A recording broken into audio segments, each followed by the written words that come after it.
No cóż, ten odkurzacz jest w stanie, można powiedzieć, prawie fabrycznym. No i bardzo ładne zdjęcie pani odkurzającej. Właśnie szczotka szczelinowa służy do odkurzania członów grzejnikowych. To jest prawie tak dobre, jak chrząszcz brzmi w trzcinie. O, mieliśmy cały ten ładny komplet.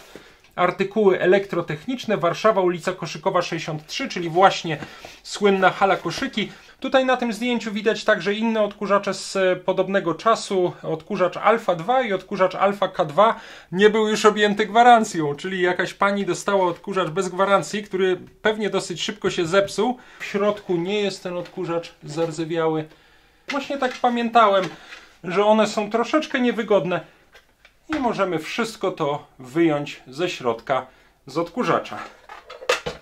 Silnik typu SK5B z fabryki wodomierzy Fawot we Wrocławiu, silnik do odkurzacza i widać, że tutaj ten kondensator eksplodował, wylał, zobaczcie. Cześć, bardzo chciałbym Was zaprosić dzisiaj na spotkanie z tym, no, dosyć wyjątkowym gościem w moim warsztacie, odkurzaczem Elektor z roku 1966. Mówię, że jest to gość wyjątkowy, bo są to odkurzacze jednak rzadko widywane, rzadko spotykane. Myślę, że wiele osób na widok tego odkurzacza w ogóle miałoby wątpliwości, czy jest to polskie urządzenie, a jednak odkurzacz ten pochodzi z rzeszowskiej fabryki sprzętu gospodarskiego, czyli z późniejszych zakładów Zelmer. Tutaj na kanale w ostatnich, nie wiem, 2 latach mieliśmy okazję tylko raz widzieć odkurzacz tego typu. Ten Elektor z 1964 roku, z samego początku produkcji. Natomiast przyznaję, że jeżeli ktoś trafi na taki odkurzacz nawet w nie najlepszym stanie, to ma szczęście, a jeżeli ktoś znajdzie taki odkurzacz w bardzo dobrym stanie i to jeszcze w dodatku z akcesoriami, to można powiedzieć, że ma bardzo duże szczęście, bo jest to wśród kolekcjonerów starego sprzętu domowego jednak taki, w cudzysłowie powiedziałbym, biały kruk kolekcjonerski i tym bardziej jestem bardzo, bardzo wdzięczny Jackowi, koledze kolekcjonerowi, za wypożyczenie tego Elektora do dzisiejszego odcinka. Ja proponuję, żebyśmy w dzisiejszym odcinku obejrzeli ten odkurzacz z zewnątrz, obejrzeli oryginalne opakowanie, akcesoria i przede wszystkim instrukcję obsługi, która do tego odkurzacza się znajduje, bo to jest jednak rzadkość, znalezienie całego takiego kompletu. O historii dużo nie będziemy już mówić, bo było to w odcinku o tym Elektorze, ale rzucimy króciutko okiem do kroniki Zelmera, bo ten odkurzacz jest tutaj wymieniony. No i później rozmontujemy ten odkurzacz, zobaczymy, jak on jest zbudowany, jaki ma silnik w środku, bo to mnie bardzo ciekawi. I zobaczymy, czy w ogóle działa, bo czasami przy takich bardzo ładnie zachowanych urządzeniach zdarza się, że kiedyś tam uległy one awarii, zostały odstawione do szafy i kolejne dziesięciolecia stały w szafie, aż udało się je z tej szafy wydobyć, ale mimo swego pięknego wyglądu wcale nie znaczy to, że działają. Mam nadzieję, że ten odkurzacz ładnie działa. Może jeszcze na koniec po zmontowaniu porównamy go troszeczkę z innymi polskimi urządzeniami z tego samego czasu, z roku 1966, chociaż akurat z tego roku przyznaję, że w kolekcji wiele polskich odkurzaczy nie mam. Mam może 2 albo 3 jeszcze inne urządzenia, które też sobie tutaj przypomnimy. Na początek, zanim zajmiemy się tym naszym dzisiejszym gościem w warsztacie, chciałbym tylko króciutko przypomnieć ten odkurzacz Elektor, który już w odrębnym odcinku, pewnie jakieś 2 lata temu, tutaj na kanale oglądaliśmy. On, jak widzicie, nie jest w tak ładnym stanie zachowany. Ma tutaj ukruszoną część tego mocowania rączki. No nie ma niestety na górze i na dole tych oryginalnych mocowań pokrywy worka na kurz. Widać, że był to odkurzacz dość mocno używany. Nawiasem mówiąc, warto zwrócić tutaj uwagę na różne wzory napisu Elektor. Jeszcze co najmniej 1 albo 2 rodzaje tych napisów występowały. Aha, inny jest też wyłącznik w tym odkurzaczu, taki jak w dawnych urządzeniach z rzeszowskiej fabryki sprzętu gospodarskiego, jak w odkurzaczach Alfa K2 z początku lat 60., jak we froterkach do podłogi.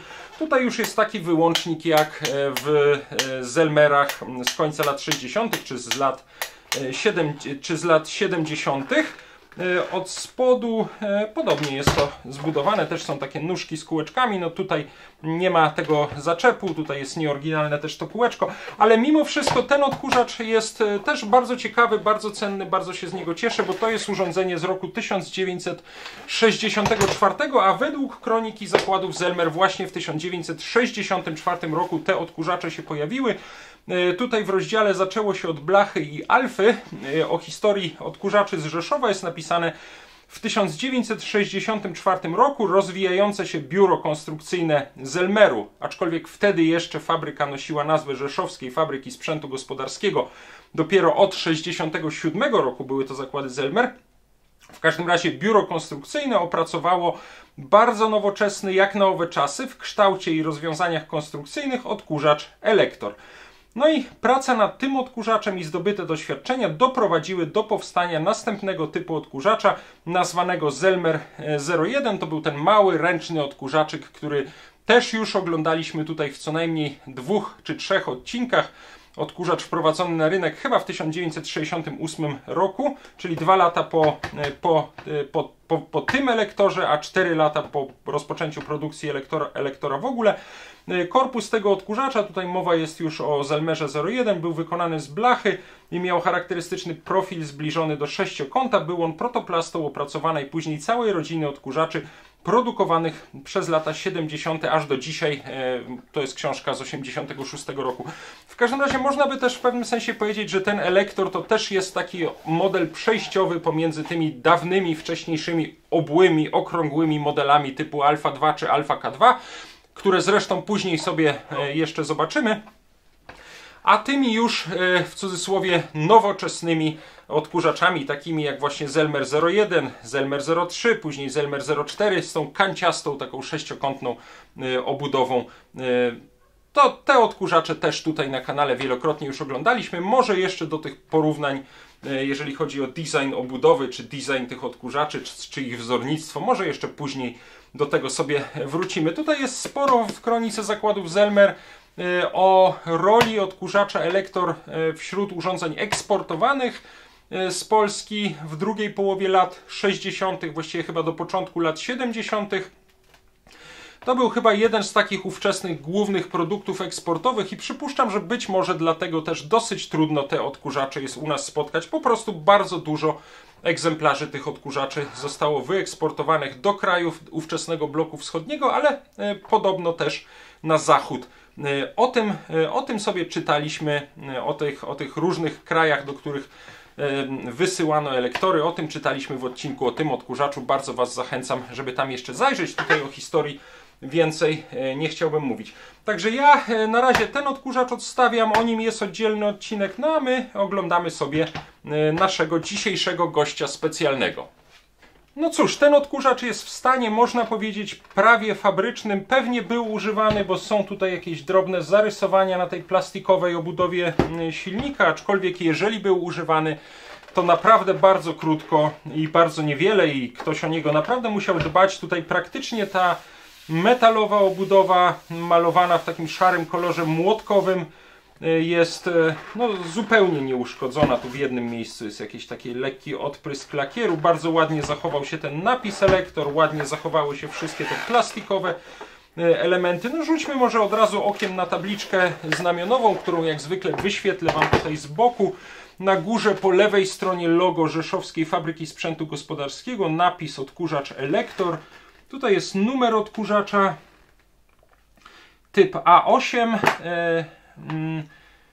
prąd jednofazowy przemienny, 50 Hz częstotliwość sieci, 220 V napięcie znamionowe, 400 W moc pobierana silnika. Bardzo mnie ciekawi, jaki silnik tu się będzie znajdował. Zakładam, że też silnik z ówczesnej fabryki wodomierzy we Wrocławiu. W tym niebieskim odkurzaczu Elektor znajdował się silnik typu SK5A1, jeżeli dobrze pamiętam. Praca C, praca ciągła, klasa ochronności, to jest druga klasa ochronności, urządzenie, które nie wymagało uziemienia, stąd mamy tutaj tylko dwużyłowy przewód zasilający i wtyczkę bez tego otworu na w cudzysłowie na bolec od uziemienia. Poziom N, czyli normalny poziom ochrony przed zakłóceniami generowanymi przez ten silnik komutatorowy w odkurzaczu. Cena 1000 zł. Rok produkcji 1966. Tutaj jest znaczek kontroli technicznej z boku. No i na dole zgodność z normą o tym danym numerze. Przyznaję, że kiedyś jakiś taki spis tych norm bardzo chętnie bym znalazł. Prawdopodobnie chodziło tutaj właśnie o poziom zabezpieczeń przed zakłóceniami i o klasę ochronności. Można to na pewno, tę normę można na pewno odszukać. O, tutaj odgiętka przewodu też jest bardzo ładnie zachowana. Przewód najpewniej oryginalny, wtyczka też taka typowa dla urządzeń mniej więcej z połowy lat 60. bakelitowa z zakładów A22. Zaraz sobie do tego odkurzacza zajrzymy. Ja bym od razu chętnie spojrzał też na instrukcję obsługi. Może pokażę ją Wam też w zbliżeniu. Postaram się ją tutaj, a może z tej strony będzie wygodniej. Postaram się ją wyświetlić. W ogóle to może zeskanuję tę instrukcję i jako link do pliku PDF na moim dysku sieciowym zamieszczę ją w opisie tego nagrania. Odkurzacz Elektor typ A8, logo Rzeszowskiej Fabryki Sprzętu Gospodarskiego. Na dole też napis Rzeszowska Fabryka Sprzętu Gospodarskiego imienia Micała, Rzeszów, ulica Hoffmanowej 15. No i bardzo ładne zdjęcie pani odkurzającej właśnie odkurzaczem Elektor z takim napisem jeszcze jak na tym niebieskim odkurzaczu, który oglądaliśmy przed chwilą, nie jak na tym. W środku mamy również ładne zdjęcie odkurzacza Elektor jeszcze z tym napisem, który charakterystyczny był chyba dla pierwszych modeli z początku produkcji. Instrukcja obsługi odkurzacza elektrycznego Elektor typ A8. Odkurzacz Elektor przeznaczony jest do odkurzania mieszkań i pomieszczeń biurowych. Możliwość dokładnego odkurzania czyni go niezbędnym w każdym gospodarstwie domowym. No i zobaczmy, co było w wyposażeniu takiego odkurzacza. To sobie zresztą zaraz zobaczymy, jeżeli chodzi o ten karton. Wąż ssący, rury ssące 2 sztuki, ssawka szczotkowa duża, ssawka mała, ssawka szczotkowa mała, ssawka szczelinowa i szczotka szczelinowa. Tutaj mamy obok wszystkie te akcesoria na zdjęciach. Sposób użycia: w celu uruchomienia odkurzacza należy po podłączeniu odpowiedniego osprzętu włączyć przewód do sieci elektrycznej o napięciu podanym na tabliczce znamionowej, czyli 220 V. Co w latach 60. jeszcze wcale nie musiało być we wszystkich rejonach Polski oczywiste, bo chyba jeszcze ciągle były rejony, w którym zdarzało się napięcie 110 czy 127 V, no ale powszechne było już napięcie 220 V. Kropka widoczna na wyłączniku oznacza stan włączony odkurzacza. No tutaj nie mamy kropki, tutaj mamy 1 i 0. Ta kropka chyba dotyczyła tego suwakowego wyłącznika, chociaż tam też jest chyba napis włączone, wyłączone, czy WE, chyba jest tam też na tamtym wyłączniku napisane. No i tutaj mamy opisane akcesoria, czyli tak, wąż ssący o dużej elastyczności ułatwia swobodne użytkowanie odkurzacza. Ssawka mała służy do odkurzania małych i miękkich powierzchni, jak fotele, zasłony, firanki itd. Tutaj 2 rury ssące służą do połączenia poszczególnych części wyposażenia z wężem ssącym. Tutaj mamy ssawkę szczotkową małą, która służy do odkurzania nierównych i trudno dostępnych powierzchni. Czyścimy nią meble, ramy obrazów, księgozbiory. Faktycznie taką ssawkę często używam też na przykład do czyszczenia silników od starych odkurzaczy. Tutaj mamy ssawkę szczotkową dużą. Służy ona do odkurzania dużych i twardych powierzchni, jak podłogi, ściany i temu podobne. Obrotowy łącznik umożliwia odkurzanie pod niskimi meblami. Ssawka szczelinowa umożliwia usuwanie zanieczyszczeń ze szczelin mebli obijanych i zwykłych, z fałd odzieży i zasłon. Ssawka duża służy do odkurzania dużych miękkich powierzchni, jak dywany, tapczany i temu podobne. Ssawkę dużą otrzymujemy przez zdjęcie szczotki ze ssawki szczotkowej dużej. No i szczotka szczelinowa służy do odkurzania członów grzejnikowych, czyli na przykład takich kaloryferów.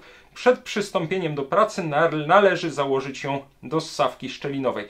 Nawiasem mówiąc, ta instrukcja jest trochę koszmarem dla osób uczących się języka polskiego. Szczotka szczelinowa służy do odkurzania członów grzejnikowych. To jest prawie tak dobre, jak chrząszcz brzmi w trzcinie.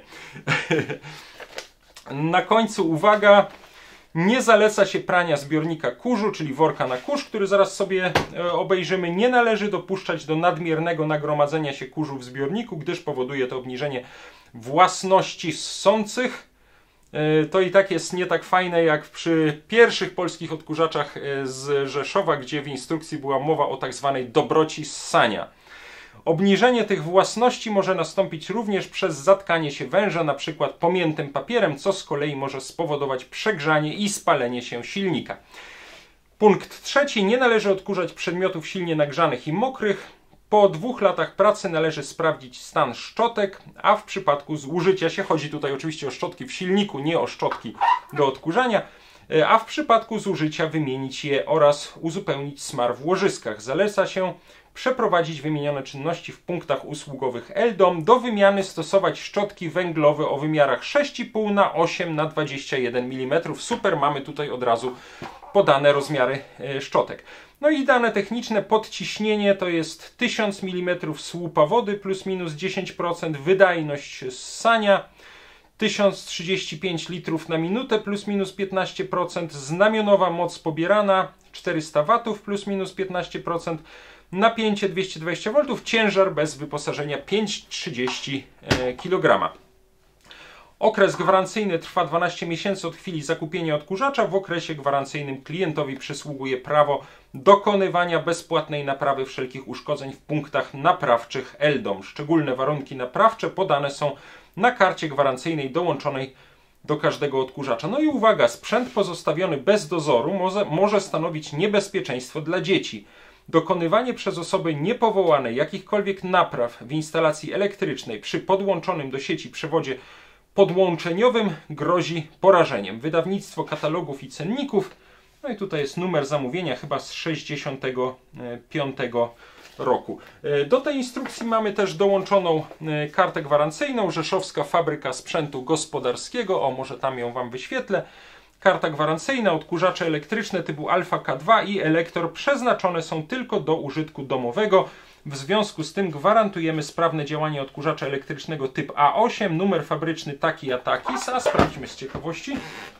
No zgadza się, 148 łamane na... Nie, 114 87 52. Tak, 14 87 52, czyli od tego odkurzacza. Z silnikiem elektrycznym typu... Aha, tutaj silnik jest w ogóle niewymieniony.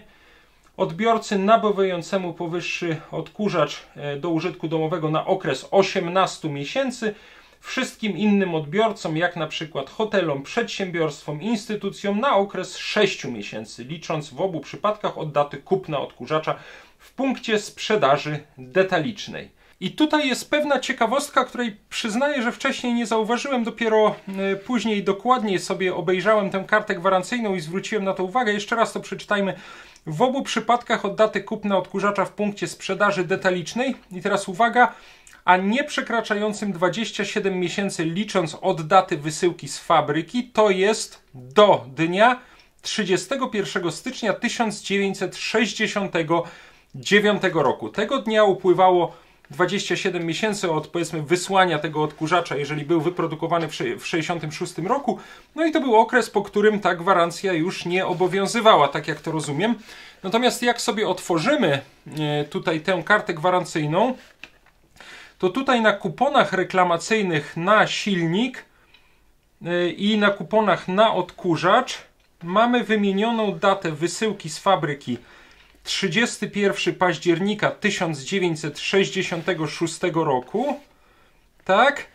Natomiast tutaj mamy wbitą datę sprzedaży, wszędzie, we wszystkich tych miejscach, 8 marca 1969 roku. To jest pierwsza ciekawostka, bo po pierwsze najwyraźniej wygląda na to, że odkurzacz został przez kogoś kupiony w prezencie na Dzień Kobiet 8 marca 1969 roku.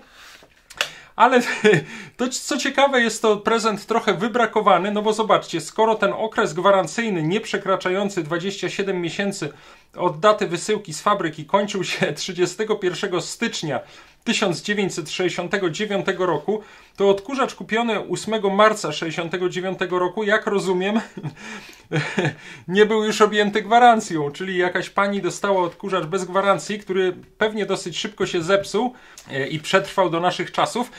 Także to jest jedna taka pewna ciekawostka, nie wiem, może przypadek, ale z drugiej strony dziwne trochę, że odkurzacz wysłany z fabryki, może do jakichś magazynów sieci handlowej, w 1966 roku sprzedany został dopiero w 1969 roku, czyli no gdzieś w jakimś magazynie musiał leżeć. Podejrzenie pada na spółdzielnię Społem, oddział Śródmieście, sklep z artykułami elektrotechnicznymi i to też jest duża ciekawostka, przy ulicy Koszykowej 63. Zaraz wam powiem, bo to też poszukałem, co znajduje się tam do dzisiaj pod tym adresem Koszykowa 63, ale w każdym razie bardzo fajną ciekawostkę, właściwie dwie ciekawostki odkryliśmy przeglądając tę kartę gwarancyjną. Po pierwsze, że odkurzacz został sprzedany kilka lat po jego wyprodukowaniu w marcu 1969 roku, że został prawdopodobnie sprzedany i kupiony przez jakiegoś pana w prezencie dla żony na 8 marca, na Dzień Kobiet, a poza tym wtedy już nie obowiązywała na niego gwarancja. No i ciekawe jest też samo miejsce, gdzie ten odkurzacz został sprzedany czy kupiony.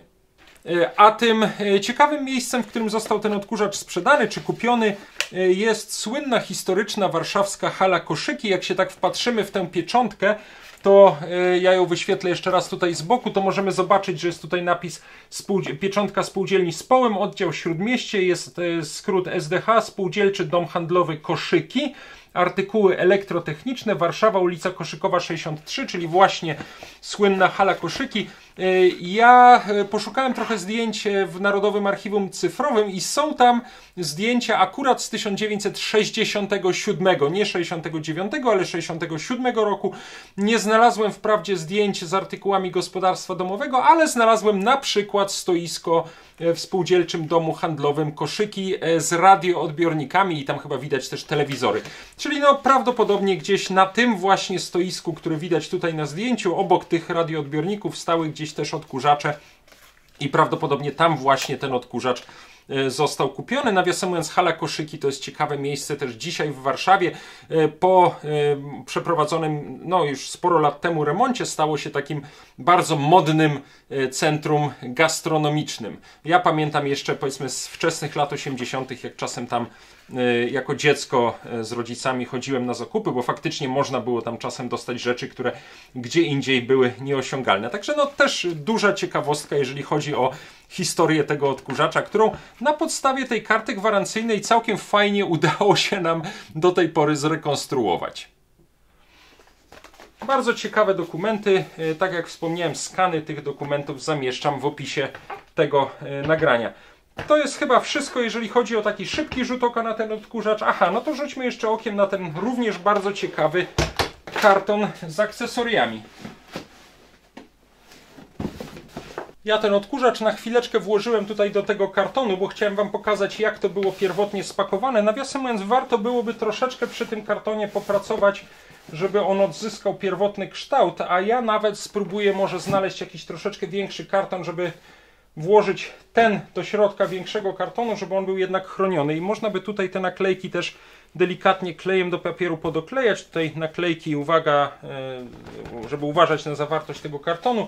Tutaj mamy fajną naklejkę Rzeszowska Fabryka Sprzętu Gospodarskiego w Rzeszowie, odkurzacz Elektor, napięcie 220 V, rok produkcji 66, tak. Cena chyba symbol, ale jest to krzywo naklejone. Tutaj mamy taką taśmę z logo Rzeszowskiej Fabryki Sprzętu Gospodarskiego i napisem, nazwą fabryki. No a w środku po otworzeniu tego kartonu mieliśmy cały ten ładny komplet, czyli już obejrzaną instrukcję obsługi z kartą gwarancyjną, która była podstemplowana w momencie sprzedaży. No i cały ten piękny odkurzacz.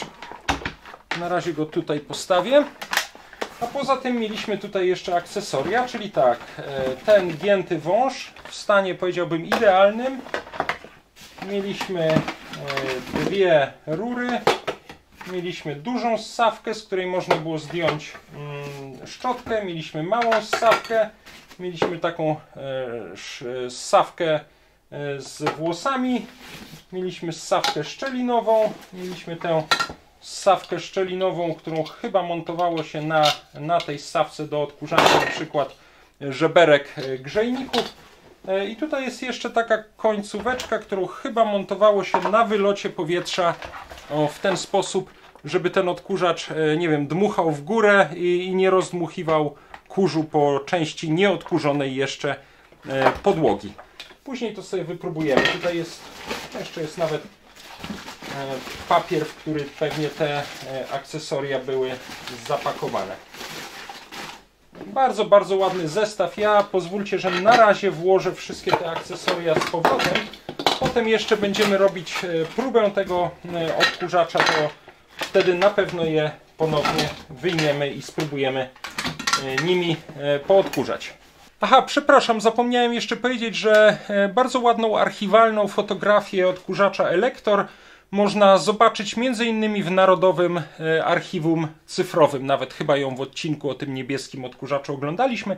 Tutaj na tym zdjęciu widać także inne odkurzacze z podobnego czasu. Odkurzacz Alpha 2 i odkurzacz Alpha K2 i nawet te modele dla porównania sobie jeszcze później na końcu tego odcinka króciutko obejrzymy. No dobrze, to myślę, że po tym długim wstępie czas na rozmontowanie odkurzacza. Podłożyłem sobie tutaj taką gumową podkładkę, żeby on się nie podrapał, jak będę go gdzieś tutaj przekręcał. Odpinam uchwyty trzymające pokrywę worka na kurz. O, mamy wyjęty. No widać, że jednak był troszeczkę używany. Worek trzeba będzie wytrzepać. Tutaj też jest to troszkę zakurzone od środka. Zajrzyjmy. O, tutaj nawet troszeczkę na krawędzi tego odkurzacza jakieś lekkie rdzawe naloty, ale naprawdę bardzo, bardzo mało. W środku nie jest ten odkurzacz zardzewiały. Możemy sobie do niego zajrzeć. No i ja bym go teraz chętnie postawił pionowo. Tylko teraz tak, przypomniało mi się, że przy tych odkurzaczach stosowano takie dość nietypowe dla odkurzaczy z Rzeszowa mocowanie pokrywy silnika. Normalnie w tych starych odkurzaczach z Rzeszowa znajdowały się albo w pokrywie 3 śrubki, albo tutaj odkręcało się śrubki, można było zdjąć pokrywę. Natomiast ten odkurzacz, tutaj w tym odkurzaczu pokrywa silnika jest trzymana przez takie długie śruby, długie szpilki, które odkręca się od środka. Nie pamiętam już, w jakim odkurzaczu coś takiego widzieliśmy. Nie jestem pewien, czy nie w czechosłowackich odkurzaczach Tiger czy Standard, bo tam kładziono uwagę na to, żeby na zewnątrz nie były widoczne elementy montażowe typu właśnie śruby. I mam wrażenie, że troszkę podobnym założeniem kierowali się konstruktorzy tego Elektora. Coś, co właściwie później chyba w tych kolejnych rzeszowskich odkurzaczach nie było stosowane. Nie kojarzę kolejnych odkurzaczy z tego czasu z Elmerów, w których w ten sposób montowano by pokrywę silnika. Raczej dostęp był jednak od zewnątrz. Tutaj widać, że konstruktorzy tego odkurzacza kładli dużą wagę na stylistykę, na jakość wykonania. No, widocznie później z praktycznych powodów z części tych pomysłów zrezygnowano. Ja postawię ten odkurzacz w takim razie po prostu w pozycji pionowej. On nawet dosyć stabilnie stoi i odkręcimy teraz tutaj w środku nakrętki. O, tutaj mam taki nasadkowy kluczyk 7 mm i przy jego pomocy powinienem być w stanie tak wygodnie te nakrętki odkręcić. Coś tam pamiętam przy tamtym Elektorze, jakiś miałem później kłopot z ponownym zamontowaniem tych śrub, ale na pewno sobie z tym poradzimy. Na razie odkręcam tutaj 4 nakrętki. Chwilkę to potrwa, zaraz Wam to pokażę, jak już będą odkręcone. O, mogę je sobie... Aha, one się w ogóle, mam wrażenie, wykręcają. O. Jedną już taką długą śrubę wyjąłem. Dokładnie tak to zapamiętałem z demontażu tego niebieskiego Elektora. Później po prostu tymi śrubami trzeba tam trafić w tę pokrywę silnika. Może najpierw lepiej je wkręcić, a później już przykręcać tylko same nakrętki. Zobaczymy, nie pamiętam. O, tutaj dla odmiany odkręciłem nakrętkę. Tutaj też mam samą nakrętkę, a jak będzie tutaj, zobaczmy. No, tutaj też odkręciłem samą nakrętkę, czyli tylko w jednym miejscu. Aha, bo tutaj ta nakrętka rzeczywiście bardzo, bardzo mocno trzyma. Dobra, na razie to tak zostawiam. Tutaj jeszcze podkładki zaraz będę musiał wyjąć, ale to za moment. 3 nakrętki odkręciłem i jedną tę długą śrubę. No to wyjmujemy w takim razie teraz ten korpus, zdejmujemy z pokrywy silnika. O, ja sobie ten odkurzacz jednak postawię na takiej podstaweczce.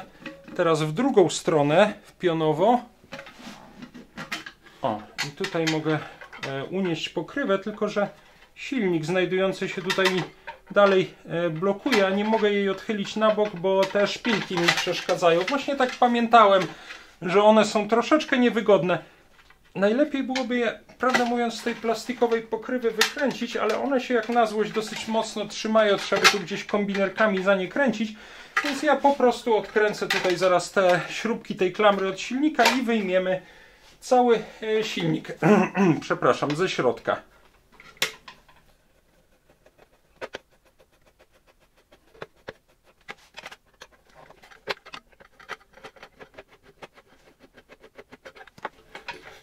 No i mam odkręcone obie śruby. Możemy złapać silnik i możemy wszystko to wyjąć ze środka z odkurzacza.